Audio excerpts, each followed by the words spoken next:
Well, today is another day in Deleted Wrestle Zone, so I'm going to review with you guys a past DDT Pro Wrestling event that was produced by the heel faction Damnation, but also 205 Live just debuted two brand new stars that I have followed and may have heard before in other places.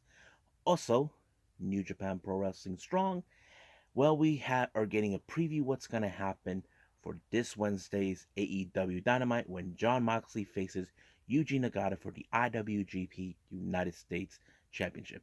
So let's get started with another episode of the Deleted Wrestle Zone.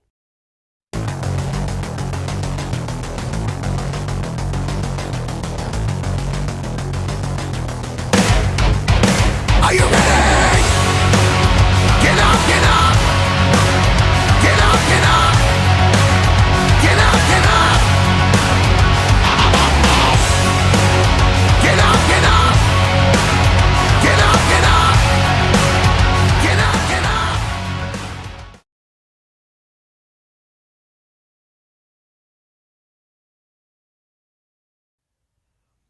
Welcome everybody to the Deleted Wrestle Zone, all things that is pro wrestling with AEW, NXT, New Japan Pro Wrestling, Impact Wrestling, the National Wrestling Alliance, various promotions, wrestlers, matches, and championships. I'm your host Jay right here. So let's begin with DDT Pro Wrestling. This event took place this past February, which is called Damnation Produce Illegal Assembly Returns Volume 3. This took place on the 19th of February. Now, this event was produced by the heel faction, I think, which is the only heel faction, I'm assuming, Damnation. So, it's only 5 matches, but let's get from the start. Let's go from start to finish.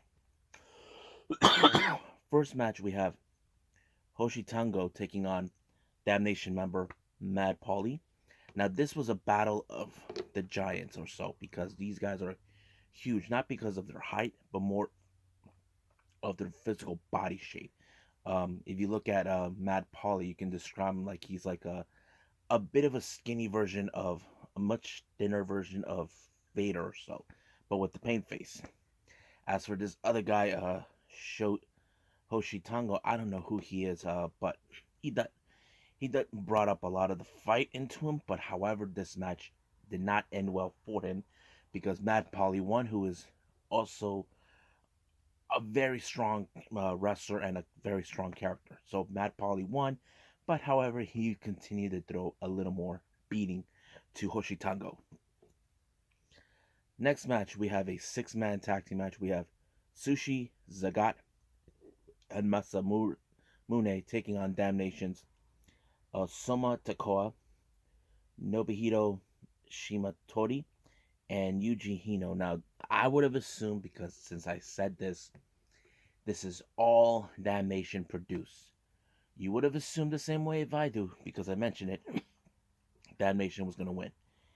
Actually, I did not expect that this match was going to go favor with the opposite team, with Sushi, Sagat, and Mana, Masanume. Mune. Reason I say that is because if you guys remember, it's the same thing that happened with the Dark Order after the passing of Brody Lee. All the matches involving the Dark Order, they won. I would have assumed the same thing when I saw that, but no. In this particular match, it was Sagat who picked up the victory with an interesting armbar move or so on, I don't know which member, but it was good. Next match, there is no Damnation members involved, so it's Yasu Urano teaming with Toru Owashi taking on uh, Shuji Ujikawa and Tanomurasaki Toba. Now, I have seen Ishikawa. He's one of those wrestlers that I've seen in All Japan. It would make sense because recently All Japan has loaned one of one of their talent here, which is Jun Akiyama. But what I noticed in this one, in this match, Tanamusaki actually was wearing boxing gloves. yeah, boxing gloves. It was kind of weird. I don't know why he was wearing them in a wrestling match, but it did throw in a bit of a comedy stint if you look at it that way, because you probably say, why is he wearing boxing gloves? This is not boxing, but it did. It was very funny, but it did not work because if you guys don't know, Toru Owashi is a very strong character, and he's also one of DDT champions. So it was Toru Owashi who pinned this guy, allowing himself to win the match. The next match is an amazing singles match. We have Hagane Shinjuo, who I've seen in Got to Move, taking on Damnation member Tetsuya Endo, not Naito, Endo. What an unbelievable match. I have to say, one of the best matches of the night, because I became a fan of Tetsuya and Endo as a singles competitor when he's not in tag team. But excellent match. I was really happy how this one was. You probably should check it out. But it was Tetsuya Endo who won. It was already two matches they won, one loss. Now the main event was a tag team, which is uh, Yasutaka Oseta and Hub taking on Damnation members Hiroshi Yamato and Daisuke Sasaki. As much of the match was mostly, you can tell that they were targeting uh, Daisuke's knees, because if you have may or may not have noticed, Daisuke has like a bit of bad knees, almost similar as Naito, but it did not stop him there, because you know how they win. They always have Daisuke always has a cane with them, and it could help him win the match, and that's exactly what he did. Damnation won the main event, and of course, post-match promo, which they thankful they were able to produce the show for the fans. But we'll see when Volume 4 comes out. Now, right now, let's go to WWE's 205 Live.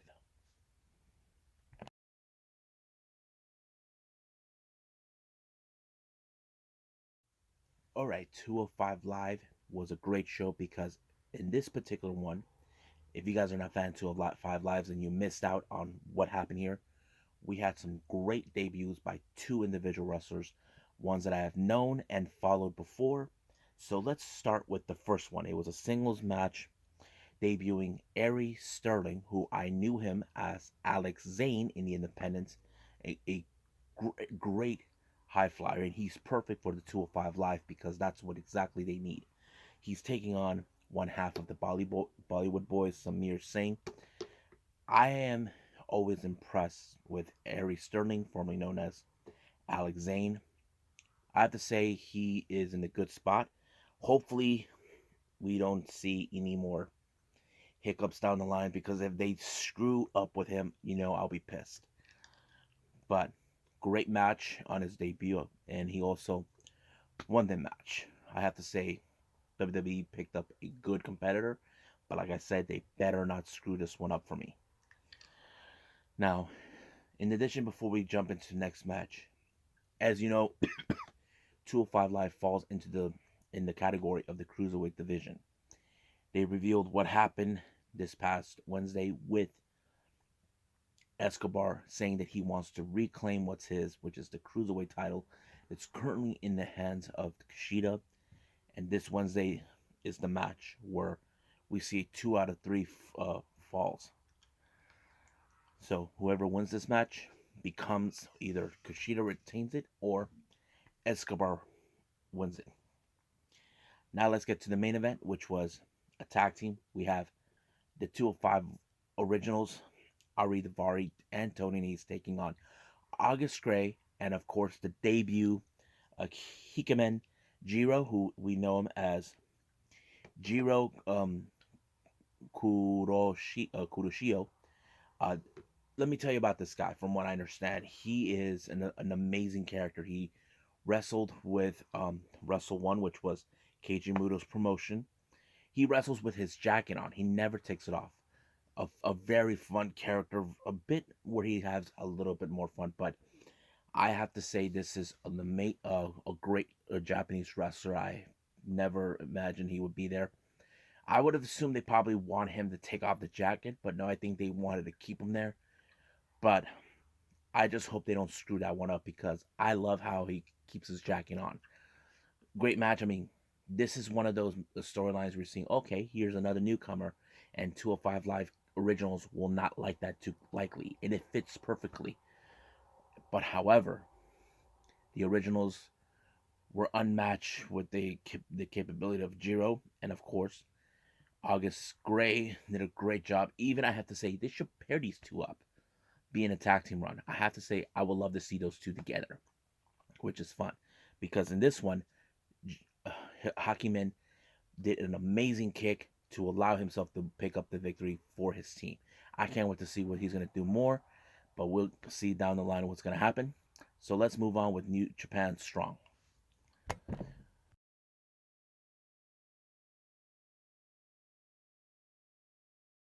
Okay, so we are now with New Japan Strong with Collision. Great matches, great storylines that we're going to be seeing in this one. So let's go from start to finish. First match, we have the DKC and Kevin Nice, the Young Lions, taking on Adrian Quest and Barrett Brown. Now, as you've been following recently or not, Barrett Brown has a huge chip on his shoulder. Now, he picked up a great victory not too long ago, but however, he felt that that victory was stolen from him, like it should have been him. As you know, when you're in a tag team, you know you win it for your team. Everybody wins. But Barrett Brown had a bit of situation, but seems like he was getting there in every way to win. But however, when there was a blind tag by Adrian Quest to pick up the victory, he completely did not like it. But however, he decided to attack him, beat him senselessly, and leaves him in the middle of the ring.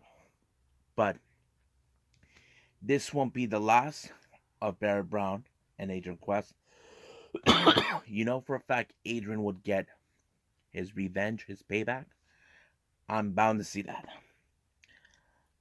Now, the next match introduced the debut of the West Coast Wrecking Crew, consistent of former NWA Tag Team Champion Roy Isaacs and his tag team partner, who never was a part of that, Gerald Nelson. These two guys were involved in AEW Dark or Revelation, but being in excuse me, being in New Japan played out pretty well because they may need tag teams in the US side, and I say these guys fit the mold. Their opponents is Jordan Clearwater and Miss City, also, who have teamed before. They did an amazing job too, but however, I say giving the exposure to the West Coast Wrecking Crew was perfect because we don't see that many tag teams like this, because majority of the wrestlers we have seen, they're all singles competitors, and this allowed for the Wrecking Crew to win their match. Now the next match is the tag team. We got Ren Narita teaming up with Blue Justice, Yuji Nagata, taking on Chris Dickinson and Jon Moxley. Now, keep in mind, this is a preview of what's going to happen this coming Wednesday on Dynamite, where Jon Moxley faces Yuji Nagata for the IWGP United States Heavyweight Championship. Now, I have to say, this tag team was great. Now, there were some thin lines that I kind of wondered, because if you guys know this or not, Jon Moxley has faced Chris Dickinson before in a Bloodsport event, which he won. But it seems like they were both cohesive. But of course, there's the talk about Dickinson's move against his teammate Tom Lawler for the Strong Openweight title. We'll see what happens. But the match was great. But however, Moxley did not pick up the Death Rider move or the pin on Yuji Nagata. Yuji Nagata, he got Ren Narita instead. So, I can't wait this Wednesday for that match. Hope you guys get to see it, so set your clocks for that. Now, before I go, I'm going to end it with some news updates for all of you.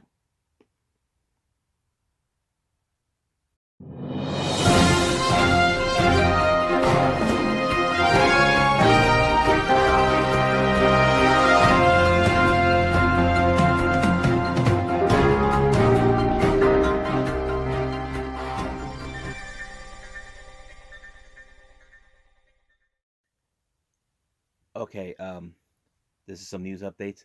Now, I don't like to talk about this much, but I feel it has played an important thing for all of us in the wrestling world. If you're big fans of it. Those who may or don't know, it's been almost over a year since the passing of Hana Kimura. Now, for those who are new to the channel, you probably ask yourselves, who is Hana Kimura? Hana Kimura was a 20-year-old Yoshi wrestler out of Japan. Mostly she's been wrestling with Stardom. Last year, she was cyberbullied by a bunch of punks who did not like her attitude in this sort of reality TV show based in Japan. And because of what happened, these guys were telling her that the world is better off without her. Um, Tragically, she took her own life, and this is something very seriously. And if you guys are dealing with cyberbullying, talk to your loved one or a friend that you know that they have your back. You need that. And as for these punks that did this, they were arrested, just to let you guys know. But deep down, we know that Hana Kimura was a kind, gentler soul. Many people speak highly of her who knew her, and it's a tragic. Now, however, because I mentioned her about this, it was revealed by Fightful that Hana Kimura's mother, Koyoko Kimura, is organizing an event called Hana Kimura Memorial Show, or Hana Kimura Matane, whatever they call it. That's what it said. This is going to be broadcast on Fite TV at on here in the U.S. on May 22nd, in Japan in May 23rd at Corgan Hall. If you want to purchase it, it's only $14.99.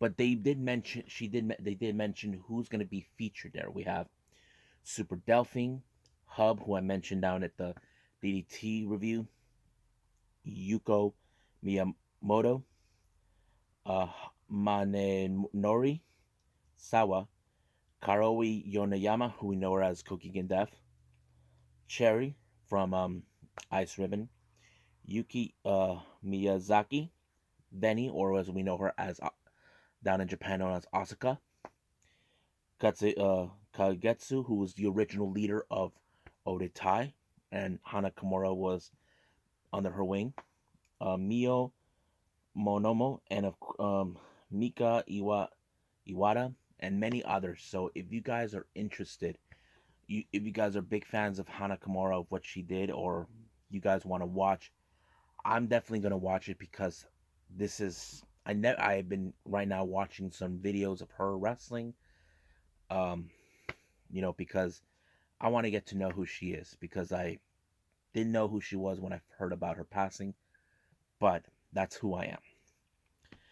Now the last and latest news is coming from New Japan. Apparently, they have announced that Okada and Yo contracted COVID-19. Now, because of this, it was later revealed that the upcoming wrestling event, Grand Slam, Wrestle Grand Slam, was postponed due to the state of emergency in Tokyo due to the surge of COVID-19.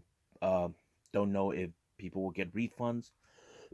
So if you guys are New Japan fans and you're planning to see this, keep in mind it's postponed. They will continue it as soon as things get back to normal for them.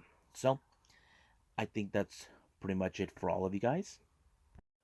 Well, I hope you guys enjoy this episode.